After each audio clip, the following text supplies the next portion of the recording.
Welcome to Hitting Home with Mike and Arif. How are you doing today, Arif? It's a gorgeous day, Mike, and it's November 1st. We got a little bit of a blanket of snow. It's perfect for 2020. Just changing things up a little bit, getting away from the standard predictions.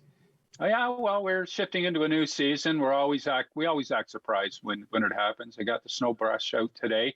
We decided we're going to talk this week on the show about just answer some of the questions that we get, the prevailing questions at year-end, COVID-19 predominating over everything.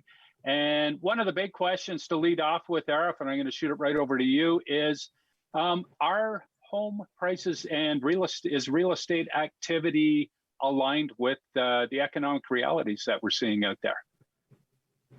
Yeah, you know what, Mike, it's an awesome question. I'm really glad we're doing this, a little bit of banter, changing things up a little bit, because for me, I think the underlying tone is let's get away from convention. Let's get away from scripts. Let's get away from what we think we've gotten comfortable to and used to.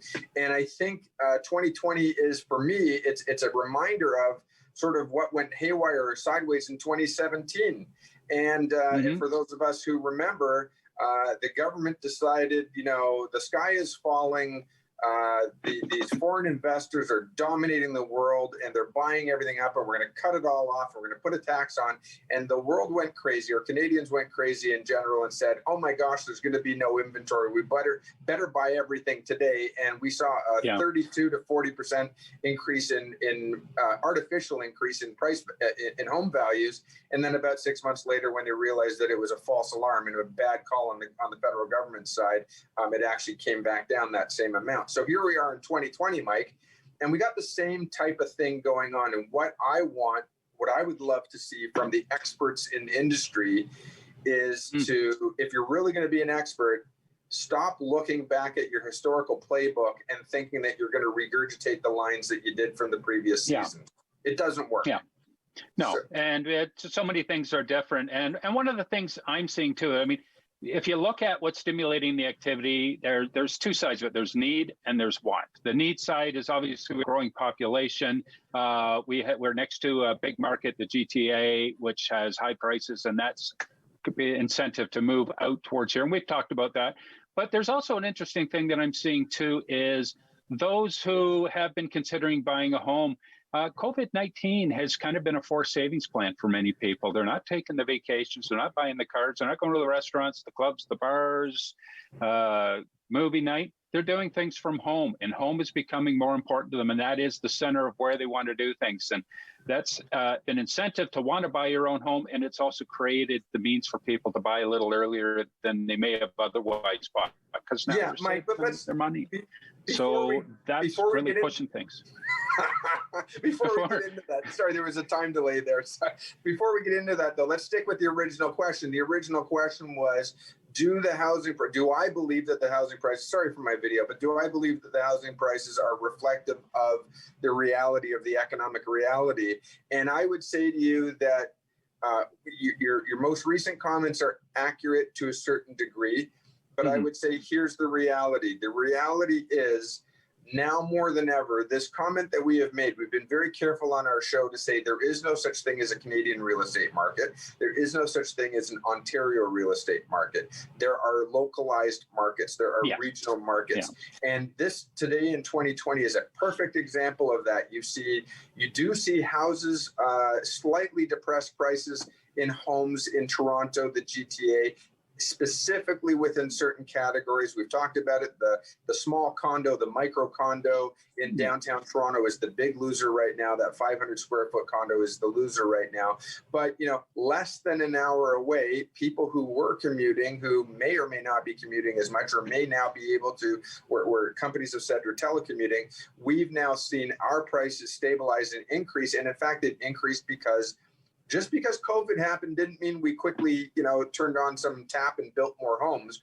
The development community is trying to build more homes, but people are leaving the GTA saying, I don't need to be here anymore. And in fact, it's too congested down here. I don't want to catch COVID, or I hated this this environment down here anyway. Yeah. Let's get out to the country. Let's buy something more. So locally, we are seeing the prices increase. Here's the big kicker. There was an article that came out in the Huffington Post that basically called the industry experts on their flub. And the flub was Canada Mortgage and Housing Corporation. The experts there predicted that we would see a decline in home prices of about 6 to 8%. And the realtors said, you're wrong. They didn't come to us. Happen. Yeah. Come to our industry to ask our thoughts. Yeah. Yeah, exactly. So in fact, your industry came back and said, no, we disagree. And the reality is, Mike, what are we at? 17%? Yeah.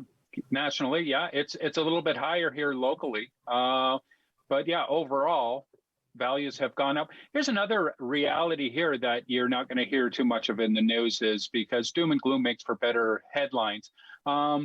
Unfortunately, yeah, there's economic impact for some, but those who are hit most by the economic impacts from COVID, be they short-lived or ongoing, we don't know at this point.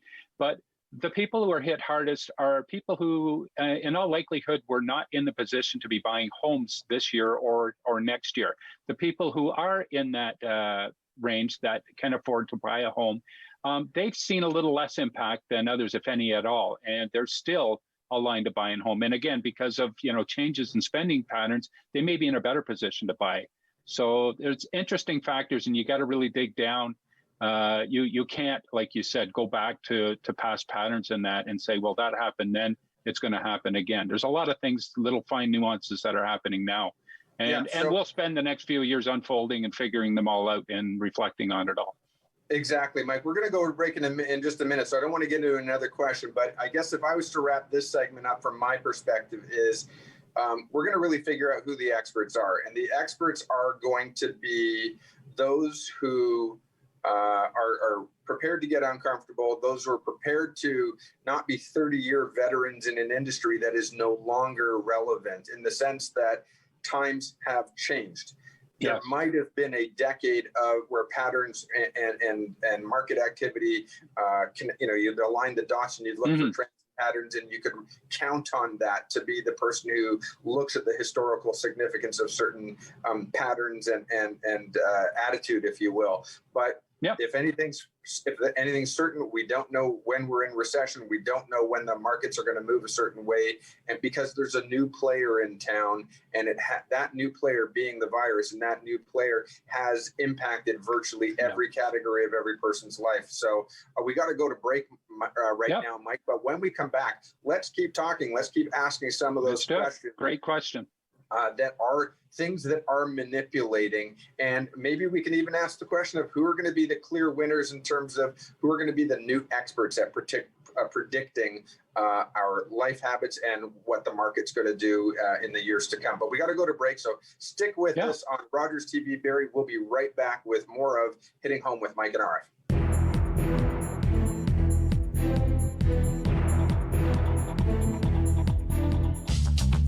This program is brought to you by Ignite TV. Now you're in command. Visit Rogers.com for more details.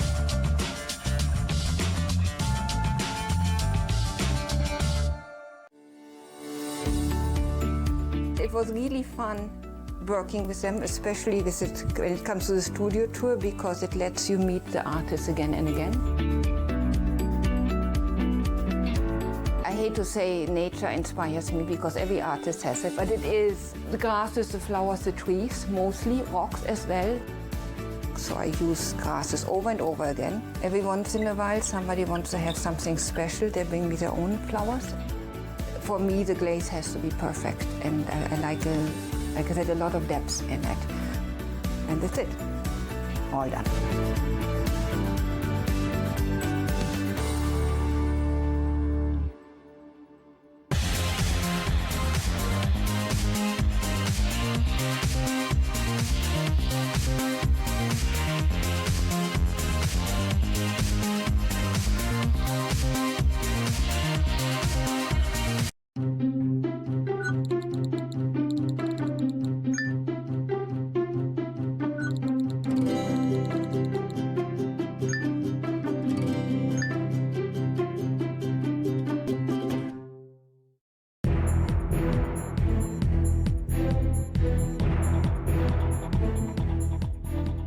Welcome back to Hitting Home with Mike and Arif, the experts on Rogers TV, Barry.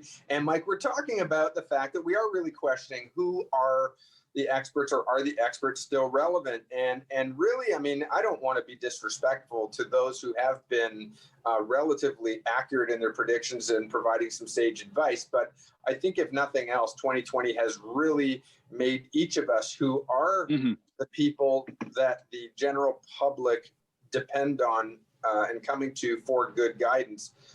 Man, we've had to brush off some textbooks and really, in fact, dispense with some of, what has been the go-to information, and really make sure that we're testing ourselves, make sure we're applying tests to determine whether the information is relevant and accurate. Yeah.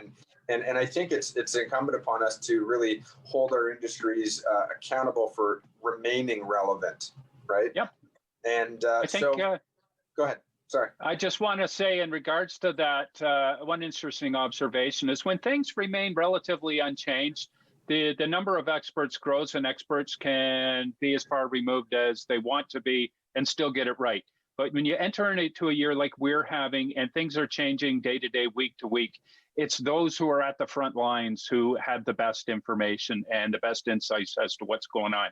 Being, removed from all of that, sitting in your office somewhere writing up your commentary for, your TV or news op-ed, you don't have the same access to what's going on. It's the people who are on the front lines. Yeah, well, Mike, and you're absolutely correct. And that is something that the industry and industry experts are going to have to embrace. And the simple fact, I touched on it before we went to break, and the reality is the moment you add another variable or a new variable or even a new constant into the equation, it's going to have an impact on every single thing. So in terms of how we're going to go beyond traditional measures, it's literally going to be experts being prepared to admit that they were wrong. Two, experts needing to collaborate more with other experts. So instead of issuing blanket statements from CMHC should really be holding, my God, dispense with the generic PowerPoint presentations where they have the panel and all the panelists just agree with what the other guy said. Yeah. They really are going to have to sharpen their pencils, if you will, and get into critical thinking and bring in a mathematician maybe and say, let's go back to Math 101. We've just added a new variable. How does this impact it? And we have to, like you said, rely on the local resources for that. But you talked on something, Mike, before in the last segment, and that really was about where people are spending their money. So there is truth to the fact, in my opinion, we're not gallivanting on Disney vacations as much as it would be nice.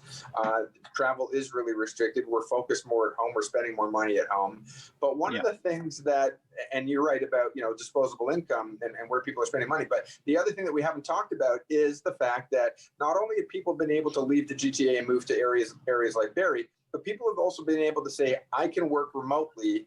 My 3-season cottage, which used to be a seasonal cottage, I fell in love with this place, and I was waiting until retirement to live there. But now, as long as I get internet access, and Elon Musk just launched the satellite access, and there's other swift access for technology out there, they're now drawing on the local trades, and tradespeople are tough to be found right now in the book because tradespeople they've monopolized them. And they're making 3-season cottages into 4-season or full-year cottages. What's that doing in the real estate market, Mike? Well, that's going to hurt if you're a developer and you have an approved plan and you want to get shovels in the ground and you can't find the trades locally. Either you've got to delay your project or you got to bring in your people from elsewhere. And there's an added cost with that, which, of course, then goes to the end price of that home. And that's a big factor in why prices are high and continuing to get higher.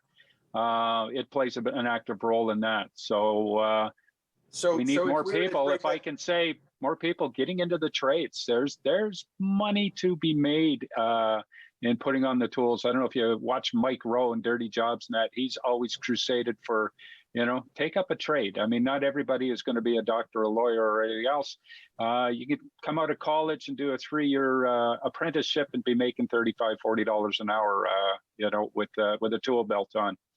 Well, I've just passed on some job wanted or help wanted ads out there on social media in the last couple of weeks, and people have been jumping on them and jumping right into a very solid paying trade and career, and there is no end in sight for the demand there. So you're absolutely right. I don't want to call it scarcity as in fear, but scarcity of any particular resource is one of those elements that will mess up the equation, the constant in the equation. And if we've got increasing demand in our region and there is a scarcity of the human resource or a lack of people who have gone into trades, that is going to push. That's going to slow the development of supply, and therefore it's going to allow for the upward pressure on houses to continue.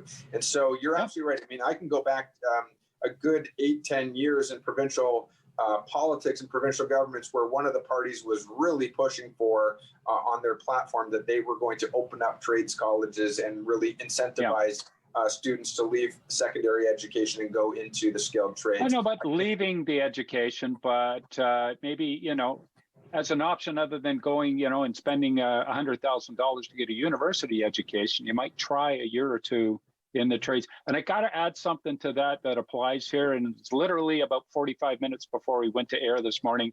I did the paperwork, firmed up on a deal for a client of mine who is more often than not, the investors that I deal with, they work in the trades. They're the ones with the funds from the industry. They're making good money and they're reinvesting into real estate. And some of the biggest investor clients that I've had over the last 20 years have been people who are working in the trades. And so that's got to say something right there.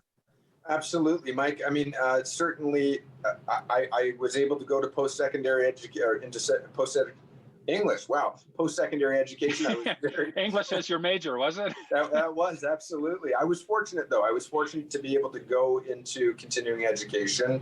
And I did go to university. I also later on went to college and brushed up on more relevant skills. And, I'm never going to be one to dissuade people to go and pursue higher education. No. However, I would say if we've got someone in our audience who's either got a child or a grandchild or somebody they know, I would never push people to go in a certain direction, but I would certainly invite and encourage people to ensure that those who are near graduating from high school, or maybe they're looking for a career change, to certainly explore the possibilities in the trades. We got to go to break, Mike, really quickly, but we'll be right back with more of this. I think it's a riveting conversation on Hitting Home with Mike and Arif. Stay tuned.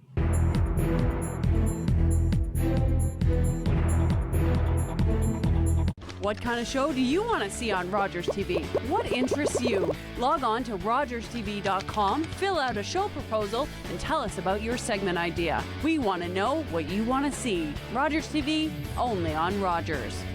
Hey, did you know? More than 4,500 Canadians are waiting for an organ transplant right now. Right now. 4,500. People are dying. And you could save a life. 90% of Canadians say they're willing to donate their organs. But only a few are registered. So what are you waiting for? Get registered. It's easy and it's free. Leave a legacy. Be a hero. Save a life. Find out how to register today. Go to kidney.ca. Do you have something to share?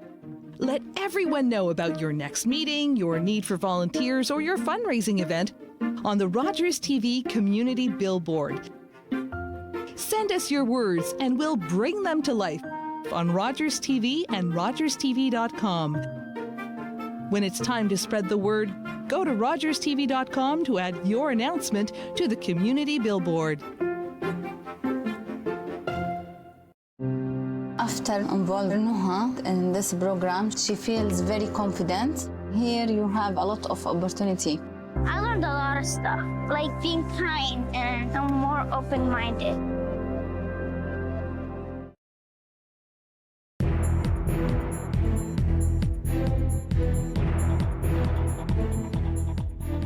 Welcome back to Hitting Home with Mike and Arif. And we're having a great discussion here, Arif, from our respective locations.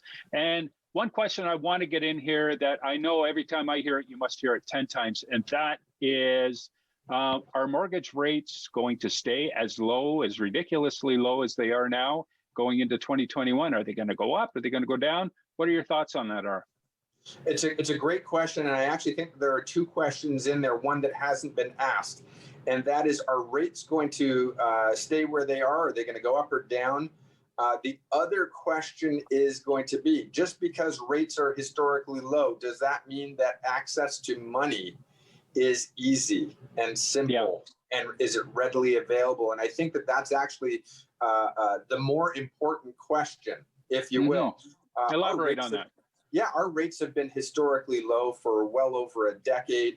Certainly 2008 was a major factor in bringing rates really quite low.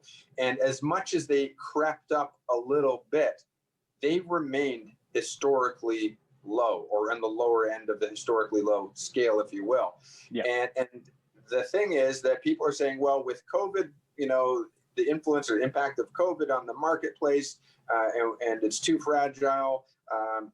Can we afford to increase rates? I truly believe that as much as there are people who are redirecting their disposable income domestically and spending at home and maybe doing some home renovations, I still think that there is a very large portion of the population that is still challenged and is still struggling because certain, well, they were before COVID. Yeah, absolutely. Well, I mean, look at anybody in the food and beverage industry. I mean, they're having a hell of a time right now, and that's just one, tourism related, et cetera. So, as resilient as we are as a people, in general, I think the market is still very challenged. There's still a lot of pressure out there, and I think it would be just a death knell to even consider increasing rates in any way, shape, or form. That does not mean that, in my opinion, it doesn't mean that money is going to be readily available. I still think that the lending industry is trying to figure out what impact government subsidies, what impact furlough, what impact all of these different things, the CERB, the corporate or small business benefits or subsidies that have been made available. We don't know. Are they short term, or are they here to stay? Are they here for 5 years? And when a bank is deciding to lend somebody money, they're typically deciding to lend money in and around 3 to 5 year contracts. Well, the question is the average person's income going to remain consistent for the next 3 to 5 years? And if not, how do we gauge risk? How do we gauge, how do we predict a borrower's ability to repay their debt? That's the big question that banks are struggling with right now. Okay. Well, let me ask you this then, Arif. If it's pressure on the Bank of Canada to keep mortgage rates low, effectively, so they can keep the economy flowing, would be the motivation there. Would the same pressure not be on them to maybe soften up some of those stress tests? As you say, money's cheap, but qualifying is difficult, and it's gotten more difficult over the past few years. Do you think we'll see some of those qualifying factors that have been put in place rescinded or softened up a little bit for the very same reasons, pressure to ease up and keep the economy flowing? What are your thoughts there? Yeah, so that again is a great question, Mike, and I think the question has to be a little bit different. I mean, I know where you're going with it, but you've encouraged me to actually expand the question a little bit. And so again, what I would go back to is we need to break free of decades-old thought processes, because typically we said, it used to be if you didn't have 20% down, you weren't buying a home. Then the government got into the lending business, the home purchasing business, helping people buy homes. Insurance. CMHC, Genworth, Canada Guarantee, and basically said, we'll let you come in with as little as 5% down. They actually toyed with the idea of 0% down, but in a cash back, and that's a big mess in itself. They tried that in the States, and that didn't work for them very well. Well, exactly. So between 5 and 19.999% down payment, you would apply for and hope to qualify for this mortgage default insurance. So I wouldn't say for a second that the banks should, if I was a bank, should make it easier and ease up on these constraints, because just imagine, let's say that they throw caution to the wind and ease up on all the constraints, and and the unthinkable happens and people get themselves into trouble, then who's holding the bag? Where's all this risk? What would the default or foreclosure rate look like? And Canada has a very proud tradition of having globally enviable or envious amounts or minuscule amounts of default. So I think the other question should be, should we revamp and relook at the mortgage default insurance program?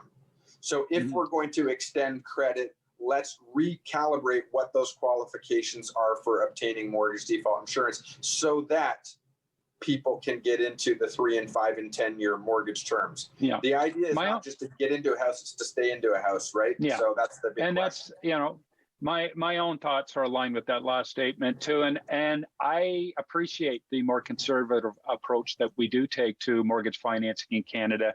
And we only have to look back to, I believe it was 2008 in the States, 2007, when they saw a financial collapse and a good chunk of the American population were upside down on their mortgage. Many of them lost their homes.